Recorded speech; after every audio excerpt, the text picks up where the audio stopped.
अस्सलाम वालेकुम, good morning, कैसे हैं सब लोग? I am mega impressed by Mahwish Hayat. मतलब कुछ लोगों को अगर डाउट था ना कि उनको वो तमगा इम्तियाज क्यों मिला गया, अब तो कंफर्म हो गया होगा। She is such a good spokes person, such a good representative for Pakistan. खास तौर पे इतनी टेंशन वाली जब चीज़ें हो रही हो ना, खास तौर पे विज़ावी कश्मीर, तो उस पर जाके बात करना और इतनी मैं कहती हूँ क्या कहूँ, कॉन्फिडेंस से बात करना, इतना एलोक्वेंटली बात करना, ये हर किसी की बस की बात नहीं है। लुकेंट होते हैं, आर्टिकुलेट होते हैं, बोल सकते हैं, लेकिन जब इतने बड़े बड़े प्लेटफॉर्म्स पे इतने इंपॉर्टेंट इश्यूज की बात आती है तो जाहिर है घबराहट भी होती है। जो चाह रहे होते हैं वो अल्फाज मुंह से भी नहीं निकलते। तो to my surprise, very honestly, Mahwish Hayat was wonderful. इस बारे में तो हम तफसील से आगे बात करेंगे, लेकिन एक और इम्पोर्टेंट बात जो मैंने आपको बतानी थी वो ये थी कि मैंने अपने मोबाइल के पीछे रिंग लगवा ली है। देखा? So what does it do?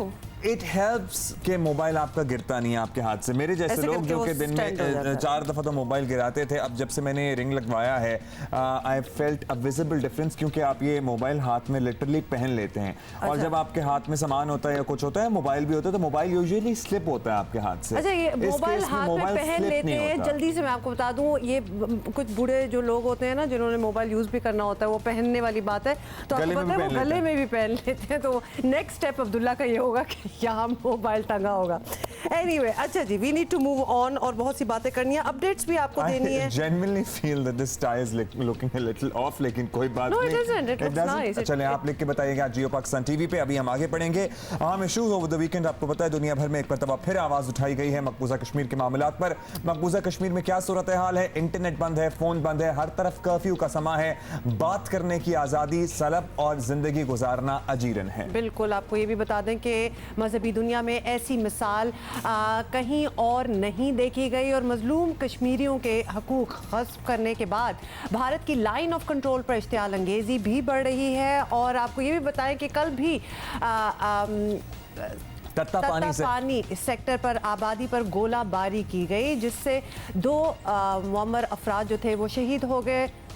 Pakistani forces की जवाबी कार्रवाई में भारतीय फौज को भारी नुकसान उठाना पड़ा है। भारत अपनी शिकस्त का गुस्सा निहत्ते कश्मीरियों पर निकाल रहा है। वादी में 15 दिन से मुकम्मल लॉकडाउन है। काबिज भारतीय फोर्सेस के बदतरीन क्रैकडाउन में 4000 से जायद कश्मीरियों को गिरफ्तार किया जा चुका है और कर्फ्यू के बावजूद मुजाहिरीन निकल रहे हैं, जिन पर पैलेट गनों का बेदरेग इस्तेमाल किया जा रहा है। और मकबूजा वादी में खुराक, दवाओं और दीगर अशिया की ज़बरदस्त किल्लत है, जिसके बायस इंसानी अलमिया जन्म ले रहा है।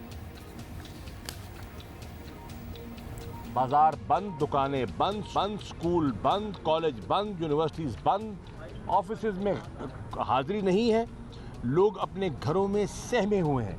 इंटरनेट सर्विस बंद है, मोबाइल सर्विस बंद है, टेलीफोन कनेक्शंस नहीं हैं। बिछड़े हुए ख़ानदानों को पता नहीं है, जो बच्चे बाहर हैं उनको पता नहीं है कि वालिदैन की क्या कैफियत है, जो वालिदैन घर में हैं वो तड़प रहे हैं, उनको कोई खबर नहीं है।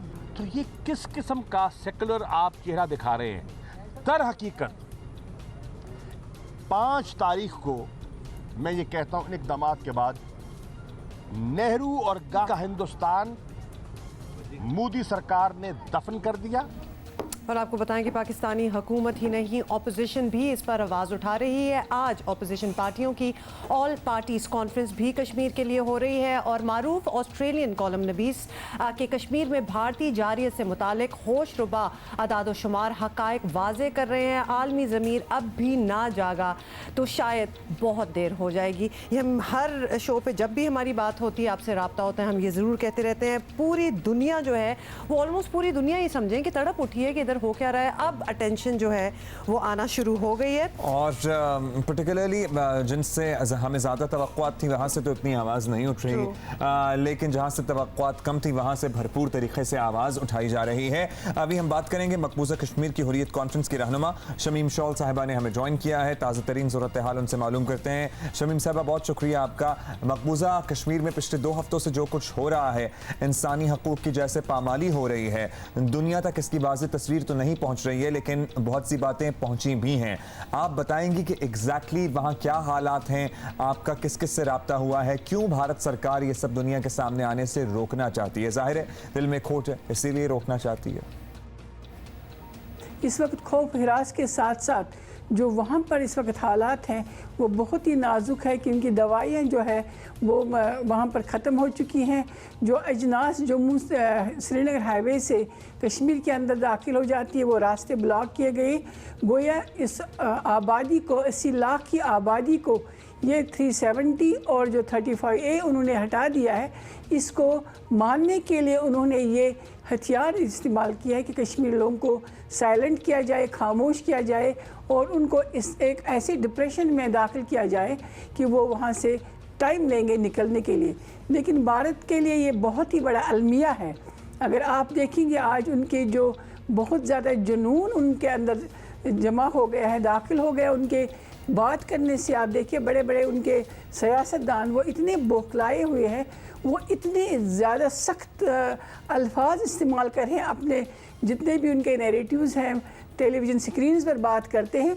इतने ज़्यादा फ़ौजी ताकत के बाद भी उनको खदशा है कि मकबूजा जम्मू कश्मीर के हालात जब कर्फ्यू उठेगा तो क्या हो जाएगा, उसको वो कैसे क्राउड को वो कैसे संभाल। बिल्कुल आप सही कह रही हैं कि इतनी फ़ौजी ताकत, इतने फ़ौजी वहाँ उन्होंने पूरा ऑलमोस्ट जिसको कहते हैं ब्लैंकेट कवर दिया और फिर भी इतना ज़्यादा ख़तरा है। शमीम साहिबा ये भी बताइएगा कि कश्मीरियों के मसाइब दुनिया को पता लगने चाहिए, ये तो हम सारे चाहते हैं और हम सारी कोशिश भी कर रहे हैं, लेकिन इसके लिए क्या मज़ीद किया जा सकता है, किस तरह ये सब कुछ सामने लाया जा सकता है?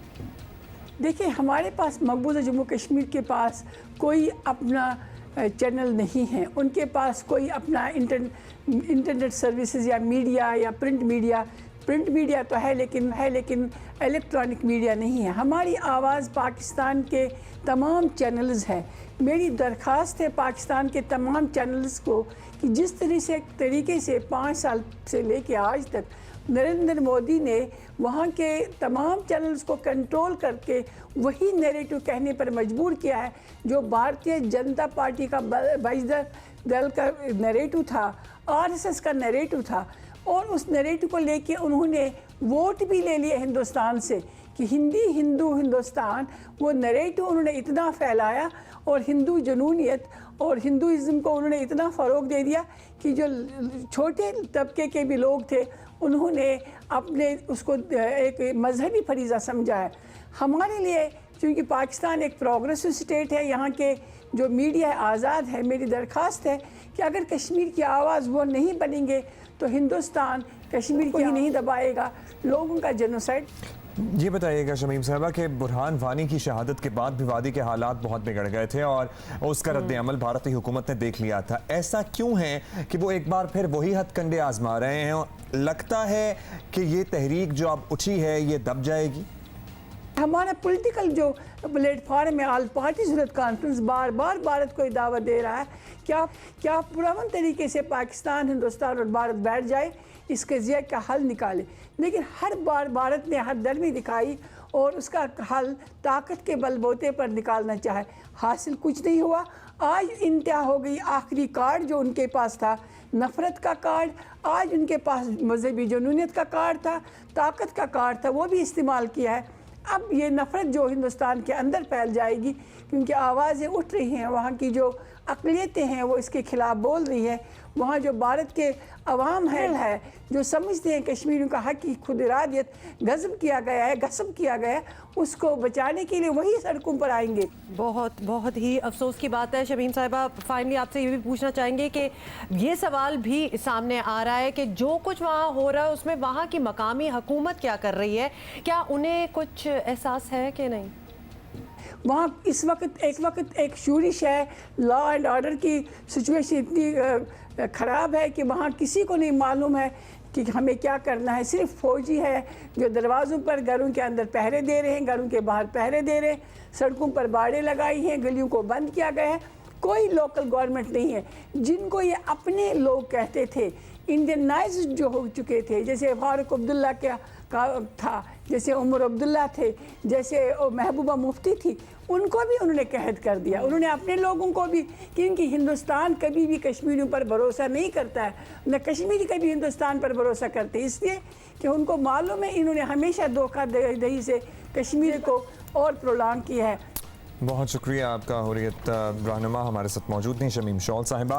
ज़ाहिर है हालात बहुत बुरे हैं और हमारी यही कोशिश है, पूरे पाकिस्तानी मीडिया की यही कोशिश है कि दुनिया भर तक भारत की जो जुल्म की इंतहा है उसकी असल तस्वीर, उसकी असल कहानी, उसके हक़ाइक़ पर मबनी जो कुछ भी हो रहा है वहाँ पर वो रिपोर्ट किया जाए, वो बताया जाए। और दुनिया भी अब तो हक़ाइक़ रिपोर्ट कर रही है। बिल्कुल, मेरा ख्याल है कि अब इतना एटलीस्ट इनिशियली इतना ह्यू एंड क्राई हुआ है इस बारे में कि अब लोगों का दुनिया का इंटरेस्ट ज़रूर हुआ है कि इधर क्या हो रहा है। और आपको एक बात बताऊं, क्योंकि ये हिस्ट्री इतनी पुरानी है, 70 साल इस चीज़ को गुजर गए हैं कि बहुत से लोग जो है, बहुत सी यंग जनरेशन जो है जिनका बड़ा इन्फ्लुएंस होता है, वो थोड़ा सा भूल भी चुके थे कि इधर क्या हुआ है। लेकिन now everything is being revisited और अब वो दुनिया नहीं रही कि जहाँ इतनी होपफुली वी आर सेइंग कि जहाँ इतनी अनजस्टिस हो रही हो और आप बर्दाश्त भी करें।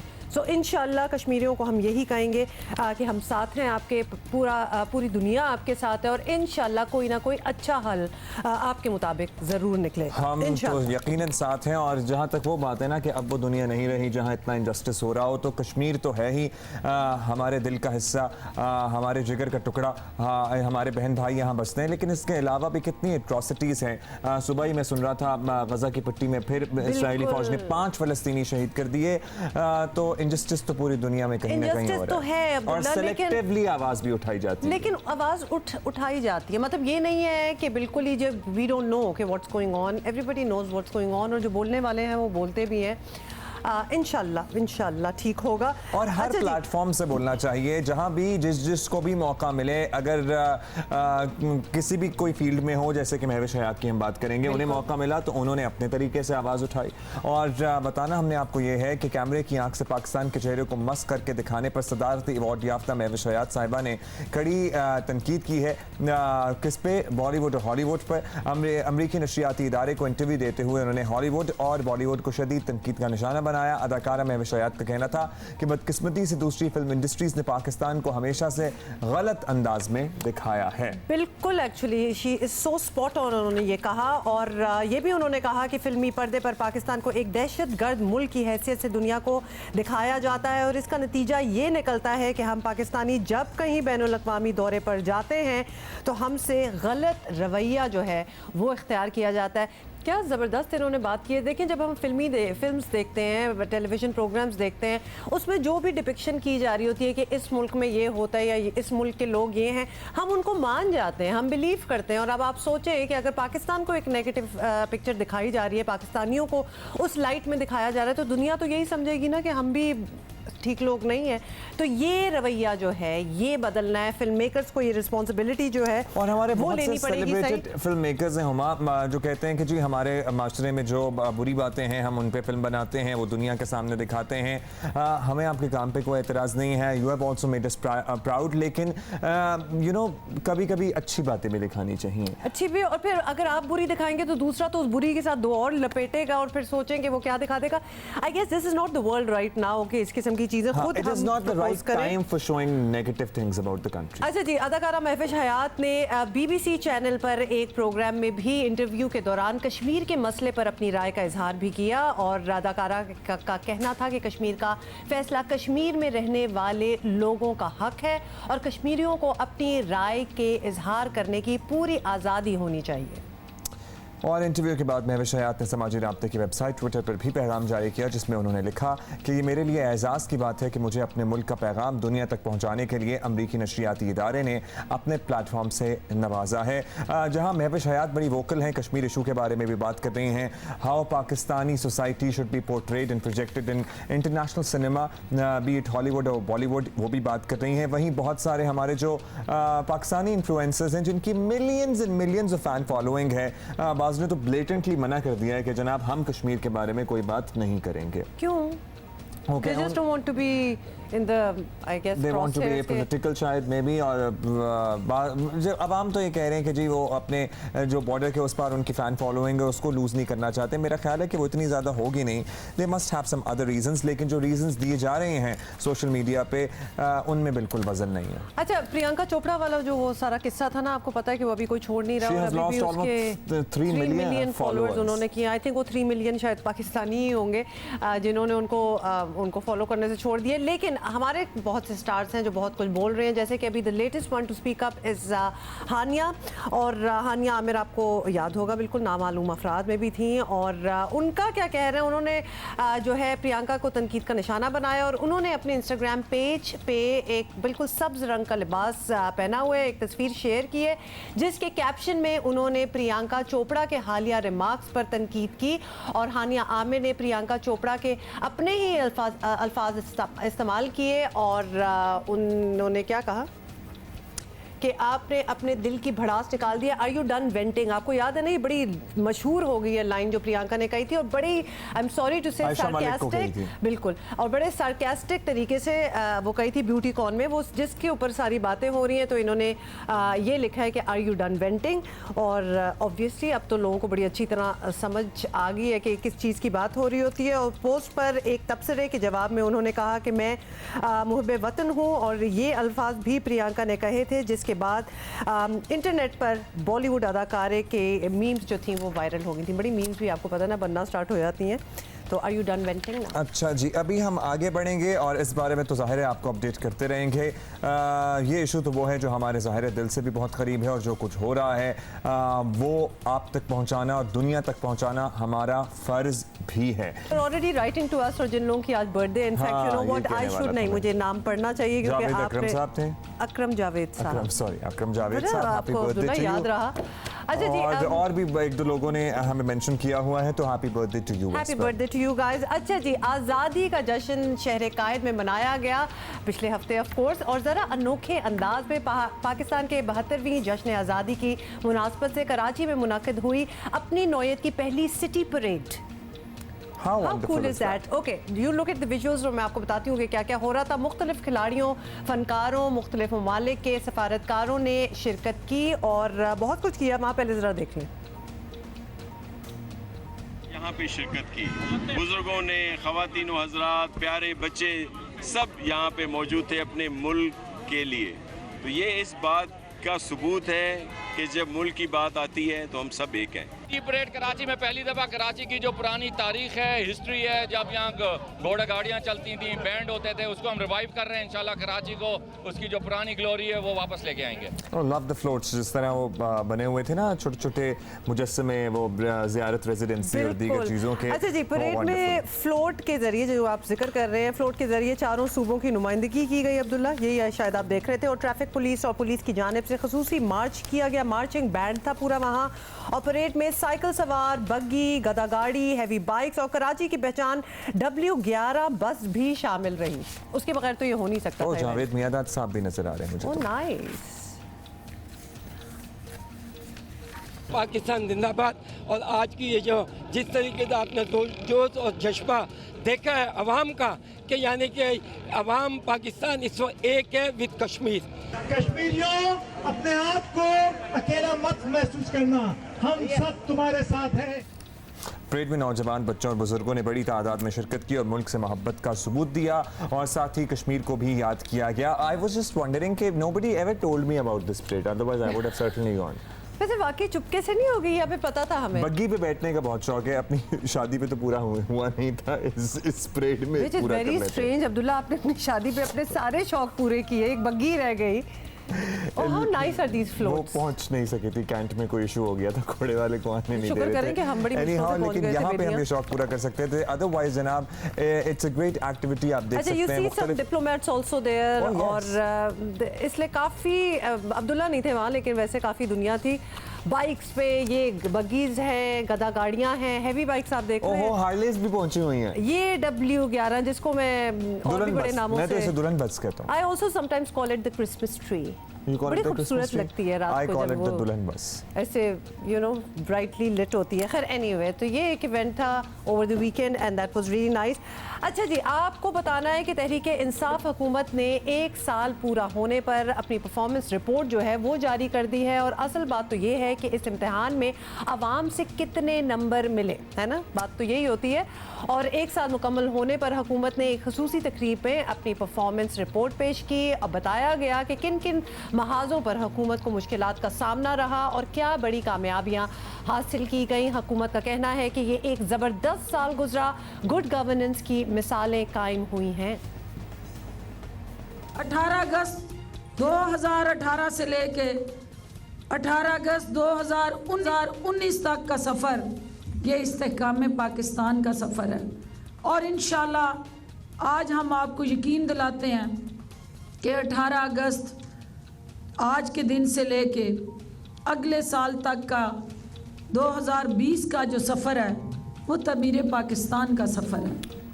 ऑपोजिशन को इन बातों से इत्तेफाक नहीं। मौशी मसाइल और महंगाई में इज़ामत की रिपोर्ट में सबसे बड़े मनफी पॉइंट्स करार दिए गए हैं। भूख, बेरोजगारी और महंगाई का जो मुल्क में सुनामी आया है, जहां पाकिस्तान की आवाम रोटी की जगह, कारोबार की जगह और रोजगार की जगह तब्दीली खा रही है। एक साल की कारकर्दगी पाकिस्तान की तारीख में जितनी हुकूमतें आई ऐसी नहीं थी जो आज है।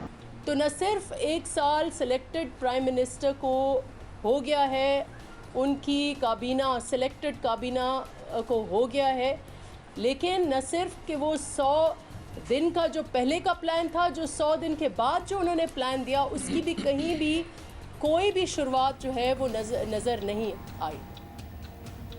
और अगर गुज़श्ता एक साल की कारकर्दगी का उमूमी तौर पर जायज़ा लिया जाए तो पेट्रोल, डॉलर, सोना इस वक्त मुल्क की सतह की रिकॉर्ड कीमतों पर है। महंगाई में भी इजाफा हो चुका है। तहरीक इंसाफ का सबसे बड़ा नारा था मुल्क की लूटी हुई दौलत वापस लाना। अपोजिशन के तकरीबन सभी मरकजी रहनुमा गिरफ्तार होने के बावजूद पैसा वापस आने की कोई खैर खबर नहीं है। माहौलियाती तब्दीली का मुकाबला करने के लिए इक़दामात और खारजा महाज पर कामयाबियाँ इस हुकूमत के मुस्ब कहे जा रहे हैं। कामयाब दौरा अमरीका भी शामिल है वज़ीर आज़म का इसमें, और शजरकारी के लिए मुतअद्दिद मुहिम्मात भी। हमने मुल्क के मुख्तलिफ शहरों में आवाम से जानने की कोशिश की है कि उन्हें इस एक साल की कारकर्दगी का कैसा, what is the reaction on this performance. तो उनका क्या कहना है ये आप देखिए।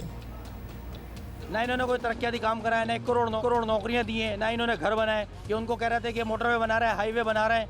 मोटरवे हाईवे बनाने से इंसानों पे लगाने से होता है। जो वो काम कर रहे हैं उसमें थोड़ा टाइम चाहिए और हमारी आवाम को भी थोड़ा सब्र करना चाहिए कि यार एक साल में जो इतना उसने कर दिया है ये बहुत है। कोई कारकर्दगी नहीं है, जस्ट तब्दीली के पीछे आवाम को लगा दिया गया है। जो गरीब जीने वाले वो मरते जा रहे हैं और जो अमीर हो बढ़ते जा रहे हैं। टफ रहा है, लेकिन ये कि इंशाल्लाह अल्लाह करेगा तो आगे अच्छा हो जाएगा। भले 2 साल लगे, 3 साल लगे, इंशाल्लाह अल्लाह के हुक्म से हमें इतनी उम्मीद है ही है इमरान खान कुछ करके दिखाएगा ये पाकिस्तान के अंदर। इस वक्त मैं खुद इस PTI की हुकूमत का सपोर्टर हूँ, पर मैं इस हुकूमत से अभी थोड़ा सा डिसलाइक हूँ। सर गवर्नमेंट से जो तवक्का थी वो तो पूरी नहीं हो सकी, सिर्फ महंगाई मिली है, हमें और कुछ भी नहीं मिला जुला, क्योंकि अभी तक हम तय में पहुंच नहीं सके उसके कि क्या करना चाह रहे हैं और क्या कर रहे हैं।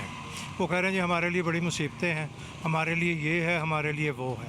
लेकिन कुछ भी हो, गवर्नमेंट जब भी कोई नई चेंज होती है गरीबों की कमबख्ती आ जाती है और वो इस वक्त आई हुई है। Simple is that. काफ़ी हद तक काम हो रहा है, थोड़ा सा इसमें ये किया कि प्रेशर ज़्यादा आ गया है। उन्हें थोड़ा टाइम देना चाहिए क्योंकि खान साहब जो कर रहे हैं वो बड़ा अच्छा कर रहे हैं। इस वक्त कर्ज उतारने के लिए कर्ज लेना पड़ता है, बड़े बड़े चोरों को पकड़ा है, बहुत बेहतरीन काम कर रहे हैं। असल में मसला ये बना हुआ है, वो अकेला आदमी है, टीम उसके पास कोई नहीं है काम करने के लिए। अकेला बंदा वो लगा हुआ है, ईमानदार भी है, सच्चा भी है। वो ये बिल्कुल जीरो है, कोई इनकी कारकर्दगी नहीं है।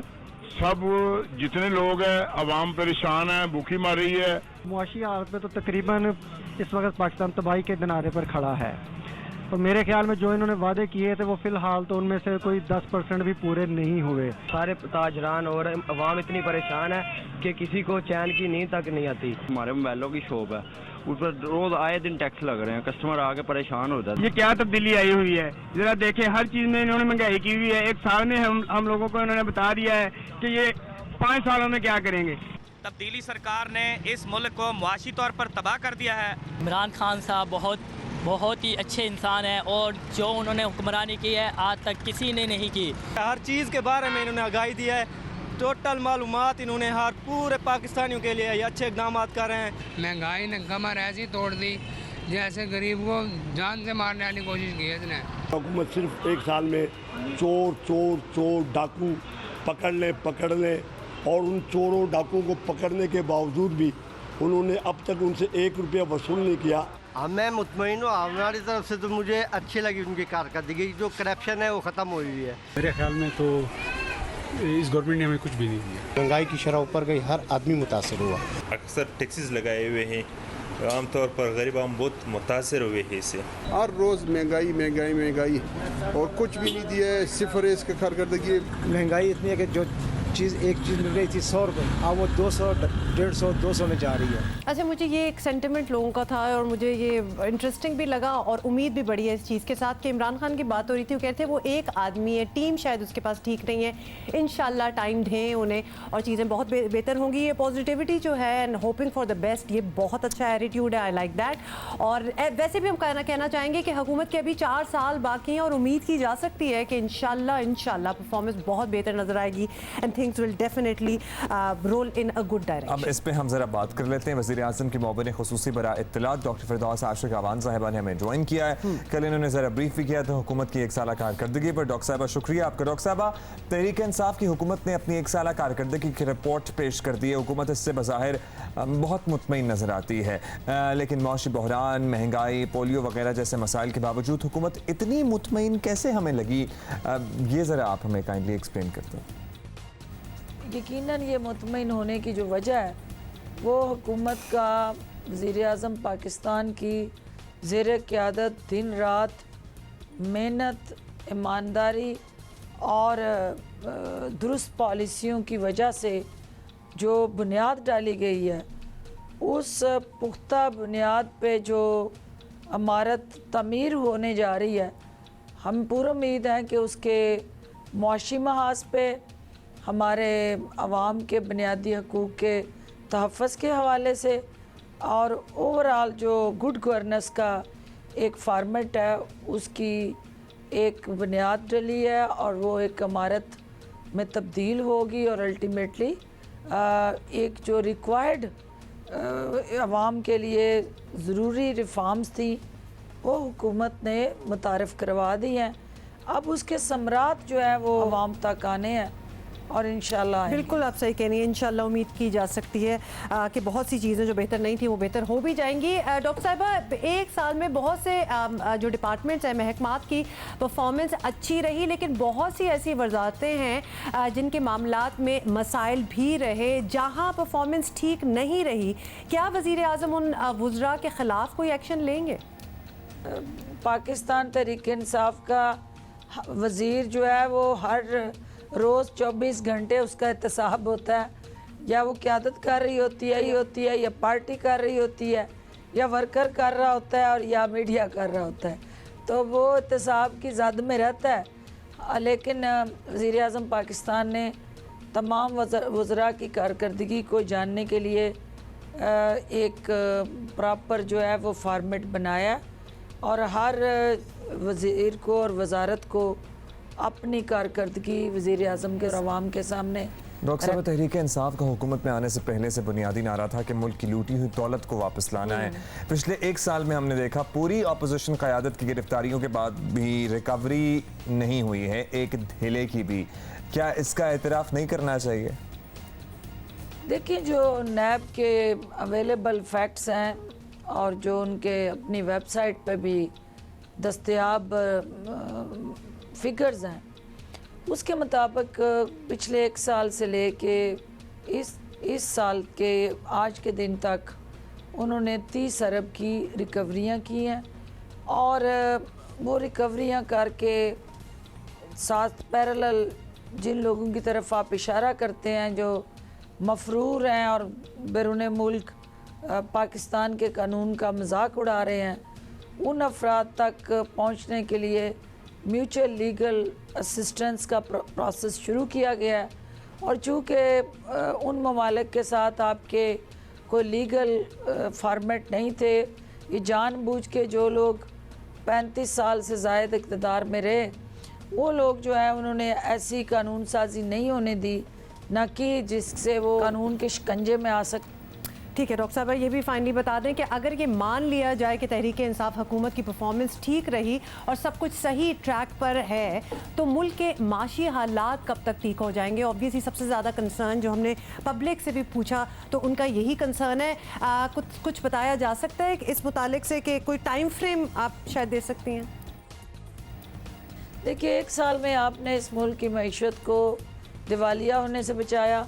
आपने जो 2 इम्पॉर्टेंट मेजर्स थे जो लिए, एक था कि आपने बचत करनी है, किफ़ायतशारी करनी है, अपने अखराजात कम करने हैं, तो दूसरा था कि आपने आमदन बढ़ानी है, वेल्थ क्रिएशन करनी है, और वो वेल्थ क्रिएशन इंडस्ट्रियलाइजेशन से होनी है।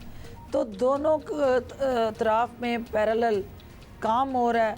एक तरफ आप अपने अखराजात को कटेल कर रहे हैं, पैरेलल आप वेल्थ क्रिएशन कर रहे हैं, और जब आपकी आमदन बढ़ेगी अल्टीमेटली अवाम की मुश्किलात कम। डॉक्टर फिरदौस आशिक अवान साहब हमारे साथ मौजूद थी। एक्चुअली ये ट्वीट्स और फीडबैक वाला मसला नहीं होता, ये बस साथ होता है। तो हमें बड़ा अच्छा लगता है जब हमें पता हो कि हमारे साथ सारे हैं, we are all waking up and gunning for the day to start, और तैयारी हमारी साथ साथ हो रही होती है, तो वी फील वेरी गुड कि हम अकेले नहीं। Whenever we as in bump into you guys, one of you guys, बहुत सी दफ़ा ये होता है, तो आप हमें बता देते हैं कि जनाब हम लिख तो नहीं पाते, लेकिन आपको पता है कि हम आपके साथ होते हैं। तो हमने कहा कि जनाब हमें पता है कि आप हमारे साथ होते हैं, तभी तो अल्हम्दुलिल्लाह Geo Pakistan is where it is this अल्हम्दुलिल्लाह, yes that is so true. अभी हम आगे बढ़ेंगे और let us not waste any time, because हमारी गेस्ट हमारा इंतजार कर रही हैं और बड़ी इंस्पिरेशनल, क्या जबरदस्त उनकी कहानी है। But anyway, all of that will have to wait, particularly all the teenagers attentive, yes for that। लेकिन इन सब से पहले इस घंटे की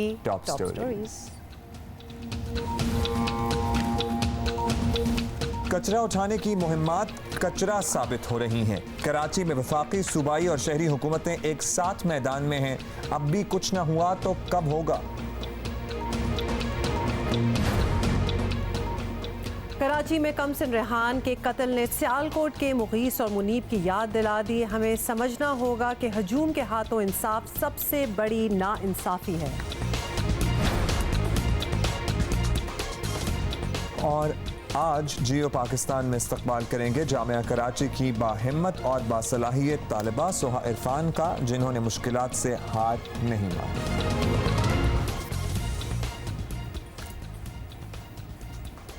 अच्छा जी, वेलकम वंस अगेन। और जिनका हमने अपनी आखिरी हेडलाइन में जिक्र किया उन्हीं से स्टार्ट करते हैं। हमारे इर्द गिर्द अक्सर ऐसी मिसालें सामने आती रहती हैं जो हमें बताती हैं कि लगन हो तो ज़िंदगी की सब मुश्किलात का सामना किया जा सकता है।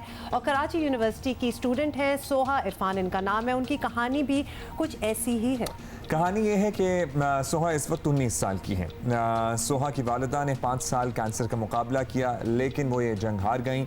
और सोहा ने ज़ाहिर है इस दौरान, being the eldest of the siblings, जब आप बहन भाइयों में बड़े होते हैं और आपकी वालिदा बीमार हो जाएं तो फिर आपको घर के सरबराह के तकरीबन तौर पे सामने आना पड़ता है, क्योंकि छोटे बहन भाइयों का भी ख्याल करना होता है और ज़ाहिर है बीमार वालिदा की टेक केयर भी करनी होती है। वालिदा के इंतकाल के बाद भी सोहा ज़ाहिर है ये जिम्मेदारी निभा रही हैं। घरेलू हालात हैं, माशी परेशानियां भी हैं, इसके बावजूद भी सोहा ने पढ़ाई कभी नहीं छोड़ी। और ये जो वालिदा की कैंसर से बीमारी होती है और उसके बाद उनका इस दुनिया से चले जाना, ये कुछ ऐसे इंसिडेंट्स होते हैं जिसमें बहुत से हमने लोगों को बिखरते हुए, टूटते हुए देखा है। एट टाइम्स लोग छोड़ देते हैं, पढ़ाई तक छोड़ देते हैं, क्योंकि बड़ा मुश्किल होता है पढ़ाई को जारी रखना। और इन्होंने ये सब कुछ तो किया ही, लेकिन आज जिस वजह से ये हमारे दरमियान मौजूद हैं वो हैं ये कि ये एक राइटर बन गई। इस सारी स्ट्रगल, इस सारे सफ़र के दौरान ये एक लिखारी बनकर उभरी हैं और एक किताब इन्होंने लिख डाली जो हुमा के हाथ में है। बिल्कुल जी, किताब का नाम है द माइंडलेस जीनियस। सोहा हमारे साथ हैं। Soha, thank you so much for coming. और पहले तो जब मैंने आप आई और ये मैंने किताब उठाई है ना, तो लगता है कि सही आप इमोशनल थी और भरी हुई थी कि इतनी मोटी आपने किताब लिख दी। At the moment you are 19 and you wrote this. आपने लिखी जब आप 14 साल की थी। हाँ, मैं 8th ग्रेड में थी जब मैंने इसको लिखना स्टार्ट किया था, तो कह सकते हैं कि 1 साल में मैंने ये कंप्लीट कर ली थी। और अच्छा सोहम, मैं I'll put it into, मैं आप सही आपको फ्रेज कर देती हूँ कि बहुत मुश्किलात, ऑब्वियसली आपकी मदर वो सफरिंग फ्रॉम कैंसर, अनफॉर्चुनेटली कितने घर हैं इंक्लूडिंग आवर ओन जिसमें we have seen our parents suffering as well, लेकिन हर किसी का वो रिएक्शन नहीं होता माशाल्लाह, उसको उस तरह हैंडल नहीं करते जिस तरह आपने किया, मतलब किताब लिख डालना। तो ये आइडिया कहाँ से आया कि मुझे अपने इमोशंस जो हैं वो निकालने हैं, मेरा कथारसिस है इस किताब में? बेसिकली मुझे इंग्लिश लिटरेचर या रीडिंग से कोई दिलचस्पी नहीं थी टिल आई वाज, जब तक मैं 5th ग्रेड में थी मुझे कोई शौक़ नहीं था, मुझे समझ नहीं आता था कि लोग क्यों लिखते हैं, क्यों लिखेंगे इतना सादा, कोई क्यों पढ़ेगा, कोई क्यों किसी की ओपिनियंस पढ़ेगा। लेकिन मेरी टीचर थी जिन्होंने मुझे पढ़ाया था, मैं साथ का हूँ, मेरी कज़न भी थी, उन्होंने मुझे एक टास्क दिया था कि सोहा 1 हफ़्ते का टाइम दे रही हूँ, लाइब्रेरी जाओ, एक बुक उठाओ, वो 1 हफ़्ते में तुम्हें ख़त्म करके लानी है। मुझे डर लगने लगा था, ज़िंदगी मैंने कभी कोई किताब नहीं पढ़ी, अब मुझे वो 1 हफ़्ते में कैसे ख़त्म करूँगी मैं। आई स्टिल रिमेंबर मेरी पहली हॉरर जॉनरा था उसका, R.L. स्टाइन ने लिखी थी स्नोमैन।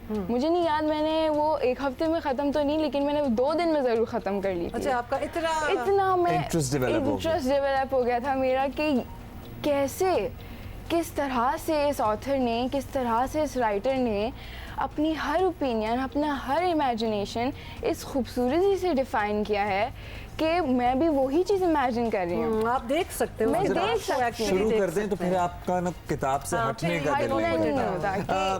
तो आप एक दिन बैठी थी, ये किताब पढ़ने का आपको शौक डेवलप हो गया, एक दिन बैठी थी ऐसे ही कागज़ कलम उठाया और बस लिखना शुरू कर दिया, या सोचा कि थॉट प्रोसेस में गई कि हाँ अब मुझे कुछ लिखना है, और लिखना है तो उसके बाद बस किताब बनती चली गई? क्योंकि एक पैराग्राफ, एक मजमून, एक ऐसे लिखना एक और बात होती है, इतनी मोटी किताब लिखना is all together a different game. This book started with a poem. मैंने सबसे पहले एक पोइट्री लिखी थी, अपनी ऑब्वियसली बातें, स्ट्रगल्स जो स्टार्टिंग में है इस बुक के, द अनडिज़ायरेबल्स के नाम से, व्हाट आई वेंट थ्रू, जिस तरह से मुझे बैश किया जाता था for certain things, about my complexion, about everything other things which I thought कि मुझे उस वक्त काफ़ी नीचे दर्जे पे पहुंचा देता, to the rock bottom I would say. तो मैंने ये पोइट्री लिखी थी विद ऑल द फीलिंग्स कि बस निकाल दूँ। फिर जब मैंने ये अम्मी को पढ़ाई थी तो अम्मी को यकीन नहीं आया कि मेरी बेटी ने ऐसा कुछ किया है, क्योंकि पढ़ाई लिखने में मुझे कोई शौक़ इतना नहीं था, मुझे लिटरेचर और आर्ट्स में था। तो अम्मी शौक़ हो गई थी कि ये तुमने कैसे लिख लिया। तो मैंने बोला, फिर मैंने इसको 2, 4, 5, 6 दफ़ा रीड किया, क्योंकि ये बहुत क्लोज टू माई हार्ट है, क्योंकि ये means to exactly. We would like to hear it from you if you can, अगर ये पोम आप हमें कुछ सुना दें। कोई आप सुना दें जो आपको पसंद है। We are weird but not insane. We struggle through pain but also attain the desirable gain. Our life might be messed up but yet not slain. And when we shine, then to our hearts every soul hail. Nice. Very nice. जबरदस्त, बड़ा powerful in the sense message है इसमें। हाँ, there's a message in there. So many people, young students हमें देख रहे हैं, struggling. Obviously हर किसी की ज़िंदगी में कोई ना कोई टेंशन चल रही होती है। जब आपने सोचा कि मैं ये सोचा या खुद ही लिखना शुरू कर दिया, तो उसका एंड तो शायद दिमाग में नहीं होगा कि ये किताब बन रही है, किताब की शक्ल निकल रही है, इसमें ये आर्टिकल है, ये एंड में क्या होगा। तो क्या इंसान ये सोचता नहीं है, बस लिखता चला जाता है? मतलब ये क्या प्रोसेस होता है? ये बेसिकली मेरे यूनिवर्सिटी के सर हैं, उन्होंने मुझे ये प्रोसेस समझाया कि एक होता है स्टोरी टेलर, एक होता है राइटर। स्टोरी टेलर प्लॉट समझ के, सोच के, कैरेक्टर्स डेवलप करके कि अब ये आएगा, अब ये आएगा, वो करके स्टार्ट करता है, वो होता है स्टोरी टेलर। एक राइटर होता है, उसको पेन और पेपर दे दो, वर्ड्स उसके खुद ही आएंगे, स्टोरी उसकी खुद ही बनेगी। अच्छा। तो जब मैंने देखा तो ना मेरे पास स्टोरी थी ना कुछ था, मुझे बस लिखना था, वर्ड्स आते गए, स्टोरी बनती गई, कैरेक्टर्स डेवलप होते गए। सो एट दैट टाइम जब सर ने ये मुझे बताया तो आई रियलाइज कि yes I do have a knack for this. तो मेरे दिमाग में कोई स्टोरी नहीं थी, मुझे तो बस ये था, यानी this is not a story about you but actually ये फिक्शन है, अबाउट कोई कैरेक्टर्स हैं अंदर। हाँ, कैरेक्टर्स हैं इसमें। आई थिंक मेरी पर्सनालिटी, मेरी अम्मी की पर्सनालिटी, एक इंसिडेंट, क्योंकि इस बुक में भी एक को कैंसर है जो पास अवे होता है, सो आई थिंक डिस्प्ले हुआ है, काफ़ी चीज़ें डिस्प्ले हुआ हैं। बेसिकली मेरी पूरी स्टोरी लाइफ कह सकते हैं कि इसके अंदर है, लेकिन in a different form, in entirely different form. I am screaming for people telling them to do not give up. Never give up. Never give up the hope for your better tomorrow. आज sad हो, ठीक है, you can never see that coming. सही है, लेकिन तुम्हें कल का नहीं पता. Wonderful. और जिस अंदाज से आपने कहा है ना कि never give up, it came across. Passion, हाँ, वो passion जो है ना वो आपका नजर आ रहा है. We very well could connect to what you are trying to say, and I hope कि जो आप लोग देख रहे हैं, particularly जो young adults हैं, teenagers हैं, जो बड़े usually बड़े मायूस होते हैं, be it any reason, जिंदगी में अक्सर इस एज में ना डिप्रेशन बड़ा कॉमन होता है, तो you should never give up. और फिर वो I'm sorry, मैं हमेशा ये वर्ड्स यूज करती हूँ, आरे लगने वाली बात है. एक उम्र होती है जब आपको शायद एवेन्यूज नहीं मिल रहे होते कि जहां आप अपने आप को एक्सप्रेस कर सकते हैं. This is an amazing. ये नहीं मैं कह रही कि हर कोई पेन उठाए और लिख सकता है, लेकिन jot down something, you never know. लेकिन सोहा ने डिस्कवर की है अपने अंदर, इनको खुद नहीं पता था. सोहा जल्दी से टाइम कम में बता दें कब आप इसको बाकायदगी से बुक लॉन्च कर रही हैं अपनी और पीपल कैन बाय इट. इंशाल्लाह ताला ऑन वेडनेसडे. अच्छा, this Wednesday 21st in Arts Council Karachi. At what time, if anybody should be there? 7 PM till 9 ठीक है, शाम 7 बजे आप सोहा से मिल सकते हैं कराची आर्ट्स काउंसिल में. इस किताब के बारे में भी जान सकते हैं. वैसे ही हम लोगों को कहते रहते हैं, आइडियाज़ भी देते हैं कि ज़रूर किताबें पढ़ें. मतलब जो दिमाग खुलता है और जो आपको दुनिया के बारे में पता चलता है वो टीवी देख के, मूवीज़ देख के नहीं पता चल सकता, जो आपको किताबें देख के पता चल सकता है. और इट्स अ ग्रेट आदत एनीवे. मतलब आपको तो या बूढ़े भी हो जाएंगे ना तो किताब आपके साथ होगी, आप कभी लोनली फील नहीं करेंगे. Soha, once again thank you so much for coming on the show. अच्छा, वैसे जहन में आया कि आजकल आपको पता है कश्मीर इशू दोबारा से ज़ाहिर है, it's in the headlines and people are talking about it. तो एक किताब में दोबारा पढ़ना मैंने शुरू की ना इसी वजह से, और इसमें शुरू के पर्टिकुलरली सारे चैप्टर्स आते हैं कश्मीर और कश्मीरियों की ज़िंदगी के बारे में हैं. शहाबनामा, कुतुबुल्लाह शहाब साहब की किताब है. He was from Jammu basically, और उनकी सारी स्ट्रगल है. तो वैसे भी वो one of the must reads जिसे कहते हैं ना वो है, so everybody should read that book. चलें जी, ऐसा करेंगे कि अब आप भी हमें रेकमेंड किया करेंगे किताबें और इंशाल्लाह हम भी करेंगे. In fact I have a small library at home, तो मैं वहाँ से ही कोई आपको ला के बताया करूँगी.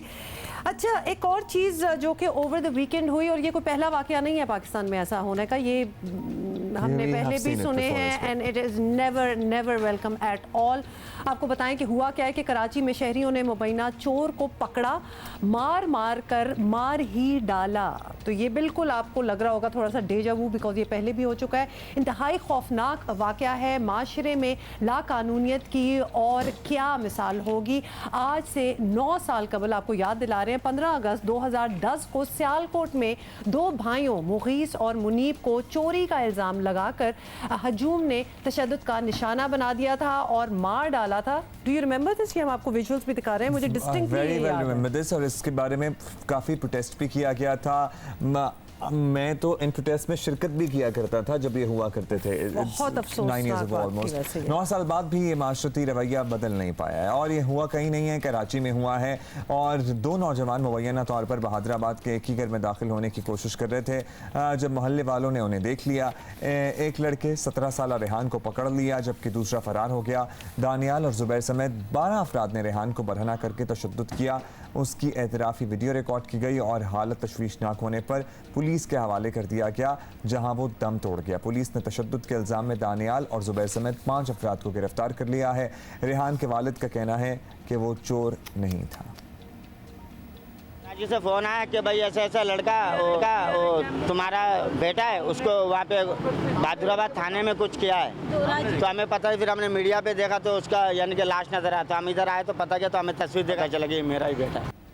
इतनी अफसोस की ये बात है. आपको ये भी बता दें कि रेहान के वालिद ने दरख्वास्त की है कि मुकदमे में इंसदाद दहशत गर्दी की दफ़ात शामिल की जाएँ. पुलिस रिकॉर्ड में रेहान का नाम मुतअद्दिद जराइम में आता रहा है और वो पहले भी पकड़ा गया है. बहरहाल दुनिया का कोई कानून और कोई जो है वो महज़ब रिवायत ये इजाज़त नहीं देती कि आपने हत्ते शख्स को मार ही डालें. And then there are the courts and the law.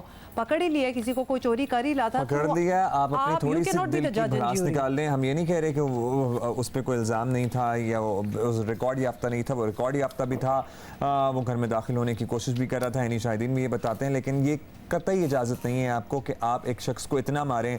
17 साल का लड़का, उम्र ही क्या होती है? अब्दुल्ला वो तो चोरी कर रहा था ना, आप तो कातिल बन गए ना उसके पीछे. तो लिहाजा इस तरह भी सोचें कि उसने तो एक छोटी मोटी चोरी ही की होगी, बट यू एक्चुअली वो और पता नहीं वो भी चोरी हुई थी। नहीं हुई, कुछ पता नहीं चला, लेकिन आपने कत्ल कर दिया उसका। माहिर कानून हम जरा उनसे राय लेते हैं, हमें ज्वाइन कर रहे हैं शहाब उस्तो साहब। थैंक यू शहाब साहब, आपने वक्त दिया। शहाब साहब, बहादुराबाद में जिस तरह शहरियों ने खुद ही एक निहत्ते कमसिन मुबैना चोर को पकड़ लिया और मार डाला, इसे मुश्तइल रद्द अमल कहा जाए या निज़ाम इंसाफ पर अदम एतमाद कहा जाए, क्या कहेंगे आप? अब देखें, ये जो मॉब वायलेंस है, बल्कि मैं तो कहता हूँ ये मॉब वायलेंस भी नहीं है, क्योंकि ये घर में पकड़ा गया था तो वहाँ पे ज़ाहिर है सिर्फ वही लोग होंगे जो घर में रहते हैं या अड़ोस पड़ोस के कुछ लोग आ गए होंगे। तो जब आपने उनको गिरफ़्तार किया तो गिरफ़्तार करने के पकड़ने के बाद क्या जवाब रह जाता है कि आप उनको मार के कन्फेशंस भी करवाएं और उसके बाद उसका कत्ल कर दें। मैं समझता हूँ कानून में या हमारे मज़हब में या हमारे समाज में इस तरह की कोई इजाज़त नहीं है। और ये एक सिर्फ मैं समझता हूँ कि जो एक रुझान पाया जाता है कि आपको रूल ऑफ लॉ की कोई परवाह नहीं है, आपको कोई पकड़ की परवाह नहीं है कि कल आपके ख़िलाफ़ इसका रद्दअमल भी आ सकता है। तो ये जो काफ़ी अरसे से ट्रेंड चला आ रहा है, ये यकीनन मैं समझता हूँ कि एक काबिल मज़म्मत और ख़तरनाक जो है एक वाक़या है। अच्छा साहब, ऑब्वियसली ज़रा कॉम्प्लिकेटेड किस्म की सिचुएशन हो गई है। अगर कहीं साबित हो भी जाए कि मरने वाला मुजरिम था, तो क्या मारने वालों की सज़ा में भी तब्दीली आ सकती है? कानून क्या कहता है इस मामले में? देखिए जी, जो चोर की सज़ा है वो उसका अपना उसको साबित करना, उसकी सज़ा, उसका एविडेंस, वो एक अपना उसका प्रोसेस है। और ये जो मर्डर हुआ है उसका, वो बिल्कुल उससे अलग है। तो आप इन दोनों को जो है वो साथ नहीं एनालाइज कर सकते। आप ये नहीं कह सकते कि जी वो इसलिए हमने उसको। और साहब, लास्टली आपसे जानना चाहते हैं, और ये पहला वाक़या नहीं है अपनी नौइयत का, इससे पहले भी हमने मॉब लिंचिंग के वाक़यात भी देखे, चाहे वो किसी मुबैना चोर को पकड़ा गया हो या फिर किसी मजहबी इशू की बिना पर किसी को तशद्दुद का निशाना बना के मार डाला गया हो। इस तरह के वाक़यात की रोकथाम के लिए कानून को अपनी ताकत तो दिखाना पड़ेगी। ये किस तरह हो सकता है? किस तरह से इन वाक़यात का खात्मा हो? किस तरह लोगों को बावर कराएं? किस तरह उनका एतमाद बहाल करें? क्या कर सकते हैं? पहली बात तो ये है कि इसमें रूल ऑफ लॉ को इन्फोर्स करना चाहिए। किसी किस्म की इसमें रियायत नहीं होनी चाहिए, ज़ीरो टॉलरेंस होना चाहिए। लेकिन इसके साथ साथ जो मैंने पहले गुजारिश की कि आपको टोटल जो क्रिमिनल जस्टिस सिस्टम है उसको ठीक करना है। आपको सस्ता और जो है इकोनॉमिकल और एक्सपीडिशियस, यानी जल्दी इंसाफ मिले और सस्ता इंसाफ मिले, उस तरफ जाना है आपको।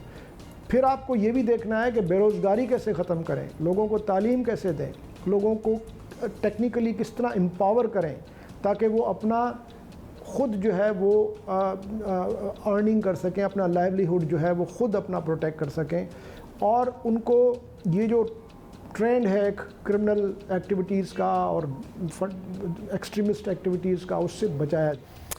शुक्रिया शहाब उस्तो साहब, बहुत बहुत शुक्रिया। और हम क्या कहेंगे, मतलब ये मॉब वायलेंस, मॉब जस्टिस, आप इसको कुछ भी कह दें, मतलब इसमें आपके बारे में it shows more about you than what has happened. अगर आप कत्ल करने को राज़ी हैं कि कोई किसी की बात अच्छी नहीं लगी, कोई आपके घर में घुस आया, पकड़ लो, पुलिस के हवाले कर दो, मतलब खुद क्यों उसको मार, that shows a lot about you कि आपके अंदर क्या किसी के मरने के लिए एक लेवल का तशद्दुद और टॉर्चर किया गया होगा, उस पर तो इंसान मरता है। ज़ाहिर है 2-4 थप्पड़ लगाने से तो कोई नहीं मर जाता। तो एक आपने क्या उसकी सेहत ही देख लें आप, वो जिस लड़के जो को 2 मार भाई रहे थे जिनका हमने जिक्र किया था, उसमें उनको फिर जिन्होंने मारा था मॉब को वैसे किस तरह पकड़ा होगा, तो कुछ मुगीस और मुनीब का कहने का मतलब है अगर कोई एग्जाम्पल सेट होगा, अगर कोई प्रेसिडेंट सेट होगा तो लोग डिटर होंगे ना, वरना तो कहेंगे कि भाई मारो मारो, नो प्रॉब्लम एट ऑल। तो ये चीज़ भी देखने की बहुत ज़रूरत है। But we'll move on from this. बहुत सी और भी चीजें जिस बारे में हम आपको अपडेट रखेंगे। एक इंटरेस्टिंग रिसर्च, आपका इस बारे में क्या ख्याल है ना, इस पे आपकी राय बड़ी मैं पहले बता दूं, I don't agree with it at all. अच्छा, ये बताया गया है कि नेटफ्लिक्स शादीशुदा जोड़ों के लिए मिसाली नहीं है, आइडियल नहीं है। मेरा ख्याल है कि आइडियल नहीं है कि स्टेटमेंट सही साबित हो सकती है, इसमें कोई मुज़ायका नहीं है। नहीं, बट आइडियल नहीं है, आइडियल तो कुछ भी नहीं होगा। अच्छा, आइडियल तो शायद कोई शादी भी नहीं होती। इंग्लैंड की एक यूनिवर्सिटी में इस बात पर तबसरा करते हुए बताया गया है कि अगर आप रात भर बैठकर कोई एक सीज़न देख रहे हो, अकेले देख रहे हो, चाहे वो शौहर देख रहा हो या आपकी बेगम देख रही हो, तो आपका पार्टनर या फिर पर्टिकुलरली ज़्यादा मर्द नजर आती है, ऐसा करते हैं तो आपकी अहलिया आपसे नाराज़ हो सकती है, जो कि ज़ाहिर है घरेलू झगड़े की सूरत में बदल सकती है सूरत हाल। यूनिवर्सिटी की रिसर्च ये बता रही है कि स्ट्रीमिंग और सब्सक्रिप्शन वाले टेलीविजन फराहम कुनंदगान जैसे नेटफ्लिक्स और दीगर को चाहिए कि इस बात को यकीनी बनाया जाए कि उनकी खदमात अपने सारिफिन को अहमियत फराहम करती हैं। अच्छा, अव्वल तो ये कोई चीज़ बिल्कुल ही टोटल ऑन योर ओन कर रहे हो, एक मतलब शौहर कर रहा हो या बीवी कर रही हो, you should be a part of you know any activity that you are doing, it should be together. मुझे ऐसा लगता है, खास तौर पे ये कौन सा कोई बंदा फुटबॉल खेलने जा रहा था कि लड़की नहीं जा सकी, टीवी देख रहे हैं ना, सीजन देख रहे हैं तो साथ बैठ के देख लो। मुझे चीज़ नहीं समझ आई। जब से वैसे मेरी शादी हुई है, there has never been a season जो कि मैंने अकेले देखा हो, क्योंकि यूजुअली आप एज अ कपल आप वही टेलीविजन चूज करते हैं, पर्टिकुलरली नेटफ्लिक्स में, because there you have to choose yourself जिसमें आप दोनों का इंटरेस्ट हो। And I'm just thinking, और अगर देखना भी होता है ना तो दिन में कोई टाइम मिल जाए अकेले तो कोई आप सीजन अपना कैचअप कर लेते थोड़ा सा। जब पर्टिकुलरली वीकेंड्स पे आपने रात को बकायदा वो मूवी टाइम या कुछ टीवी टाइम करना होता है तो आप फिर जाहिर है कि दोनों देख रहे होते हैं। अगर तो आपका स्पाउस बेशक शौहर हो या बीवी हो पूरी रात एक सीजन देख रहा है, नॉट गिविंग यू टाइम, तो वहाँ आपकी शादी में और बड़े इश्यूज हैं। नेटफ्लिक्स को ना ब्लेम करें, वो फिर आपके और बड़े इशू की वजह से वो नेटफ्लिक्स पे नेटफ्लिक्स से रुजू किया एग्जैक्टली। तो लिहाजा चीज़ें try to have your you know activities together, जितनी एक्टिविटीज़ करते हैं ज़रा साथ करने की कोशिश किया करें। और अगर कोई एक आध चीज़ अकेला इंटरेस्ट मियाँ का है या बीवी का है तो अकेले भी देख लें। इस रिसर्च को सीरियसली ना लें। हाँ, बड़ा टाइम लगाते हैं ये लोग, कभी कभार पैसा और दौलत और वक्त और कोई बात नहीं बीच में से निकलती, इसलिए कोई बात नहीं थी इसमें। हाँ, जैसे कि केला आपको आपकी ज़िंदगी में कितने फ़वाइद दे सकते हैं। सुबह में एक नहीं, केला तो अच्छी चीज़ है। अच्छा भाई, ये वो कह रहे हैं कि आप अब बस कर दें नेटफ्लिक्स के बारे में बातें करने और इस चीज़ के बारे में कुछ और बातें करें। तो हम कुछ और बातें करते हैं। कराची की कचरे की बात करते हैं। कराची में सफाई की मुहिम के नाम पर शोर शराबा बहुत है, लेकिन क्या कचरा उठाया जा रहा है या नहीं? उठाया जा रहा है तो कहाँ से उठाया जा रहा है? और उससे भी अहम सवाल ये है कि उठाया जा रहा है तो वो डंप कहाँ किया जा रहा है? ये नहीं कि यहाँ से उठाया और वहाँ गंद लगा दिया। ये भी देखा गया कि उठाया तो गया मोहल्ला ए से और वो डाल दिया गया मोहल्ला सी में। बिकॉज कभी कभार आपको पता है ना, आपके घर में भी सफाई होती है तो कारपेट के नीचे सारा गंद जो होता है वो वहाँ जा रहा होता है, तो इस किस्म की चीज़ तो नहीं हो रही। Okay, carry on. अच्छा, शहरी ये समझने से कासिर हैं। इस माह के आगाज़ पर वफाकी वज़ीर ने ऐलान किया कि दिहाइयों से सफाई को तरसे कराची को दोबारा साफ करेंगे। क्लीन कराची के नाम से एक मुहिम का आगाज़ किया गया।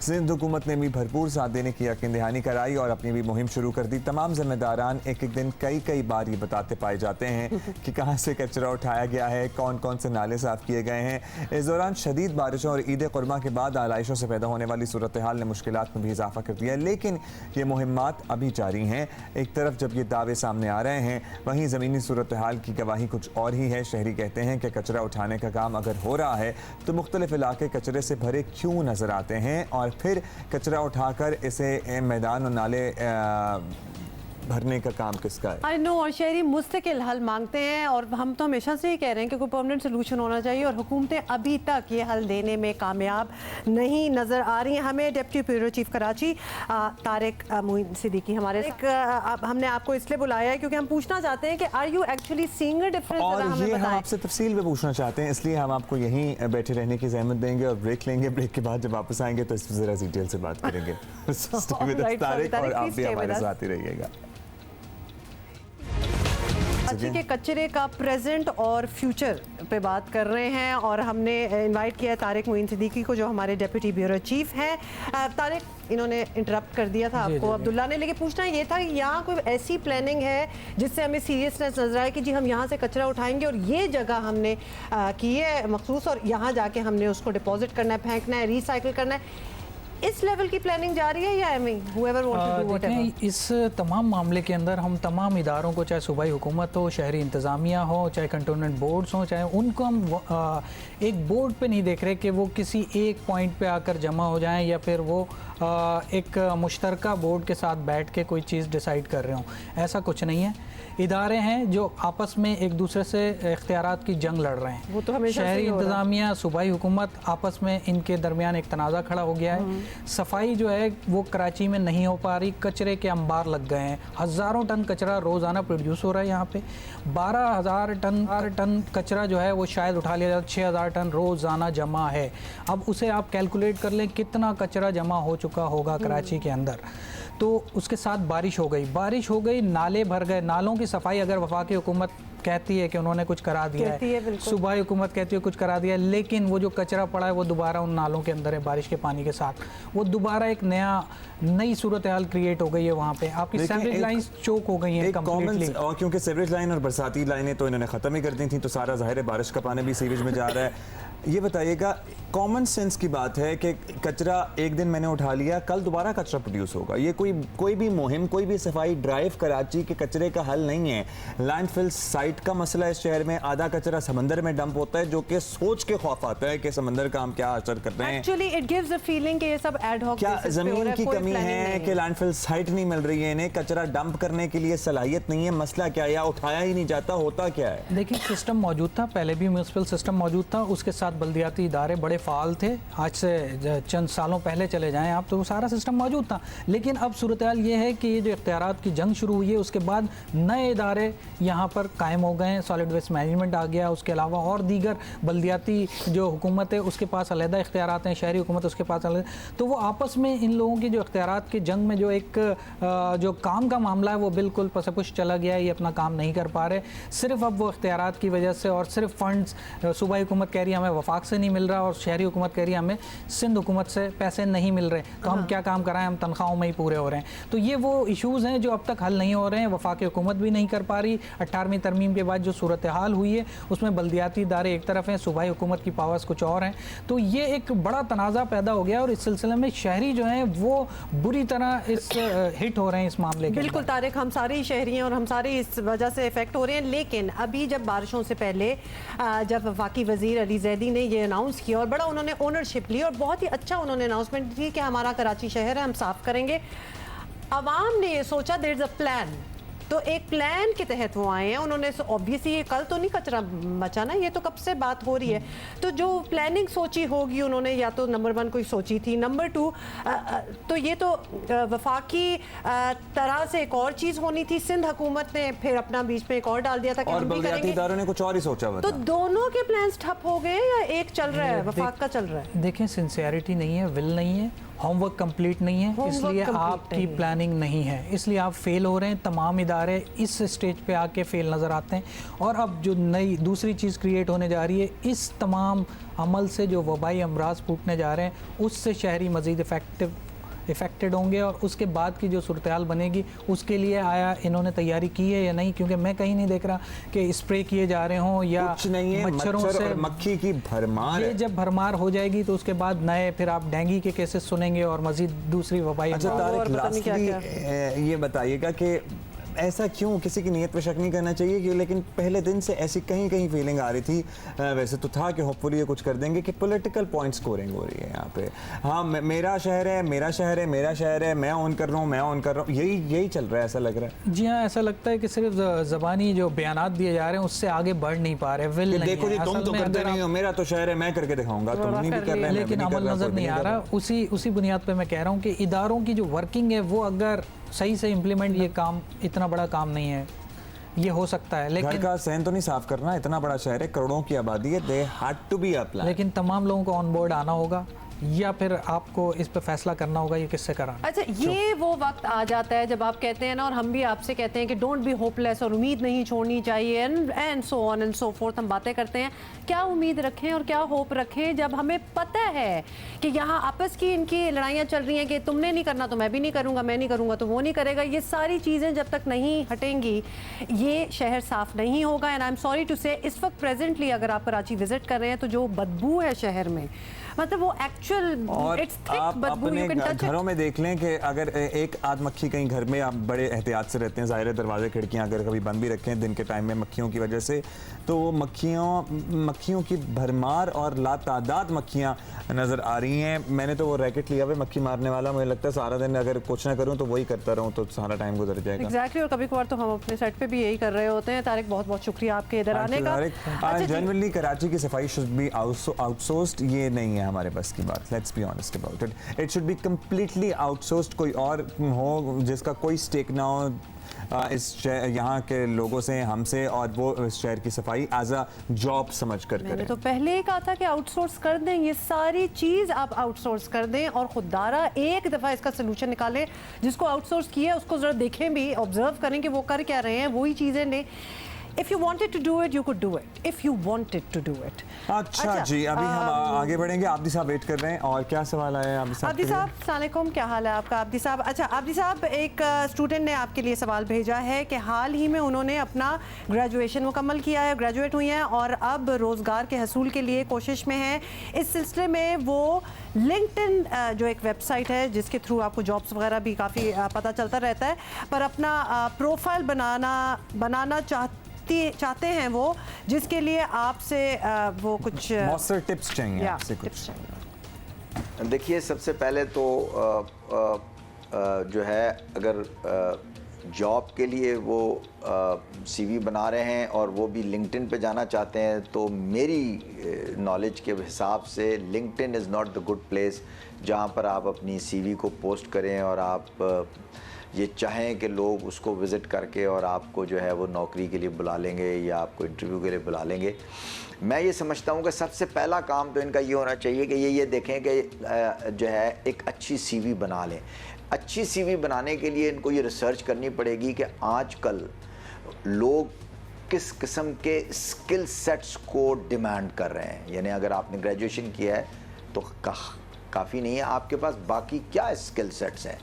तो अब ये रिसर्च करने जाएंगे, अगर अखबारात को देखेंगे, फ़र्ज़ करें मार्केटिंग मैनेजर की नौकरी है या अकाउंटेंट की नौकरी है या कोई रिप्रेजेंटेटिव मेडिकल रिप्रेजेंटेटिव की नौकरी है फॉर एग्ज़ाम्पल, मुझे नहीं मालूम किस सिलसिले में इनको नौकरी दरकार है, उसके जो अखबारात जब देखेंगे तो उसके अंदर एक स्किल सेट वो चाहिए होगा कि वो टीम लीडर हो, उसकी आईटी की क्या रिक्वायरमेंट हो, वो किस किस्म के प्लेटफॉर्म्स पे काम कर सकता हो और वो फील्ड वर्क कर सकता हो, उसकी अंग्रेज़ी की कम्युनिकेशन स्किल्स कैसी हों वगैरह वगैरह। ये वो तमाम स्किल सेट्स हैं जो जिसकी ज़रूरत आजकल मॉडर्न जो रैपिडली चेंजिंग वर्ल्ड है उसमें चाहिए। थैंक यू आब्दी साहब। आपने कहा कि जॉब के हुसूल में शायद उतनी कारगर नहीं साबित हो, लेकिन every professional should have a profile on LinkedIn. हाँ, मतलब कि वो भी कर ही लें। देखिए global, it's a global phenomena. Yes of course, I mean if you have just graduated और अगर अभी आप वैसे ही बांट रहे हैं अपना सीवी, आपको कोई भी जॉब चाहिए तो आई गेस